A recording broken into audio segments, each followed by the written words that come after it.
Hi guys, welcome to Only Math Tutorial Point. Today we are going to deal with finding mean for group of data, guys. So in the previous video I discussed about mean of ungrouped data, right? So in this video I am going to discuss mean of group of data. So depending on the number of observations or the amount of data, a mean of group of data is classified into three types, guys. That is direct method, assumed mean method, and step deviation method. So, okay, now we are going to deal with direct method in this video.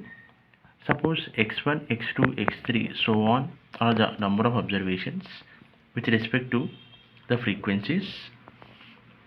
Okay, f1, f2, fn.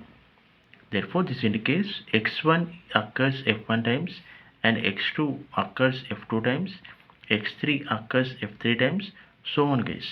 Therefore formula to find mean using direct method is given as x bar equal to f1 x1 plus f2 x2 plus so on fn xn by f1 plus f2 plus so on by fn plus fn. Okay, and also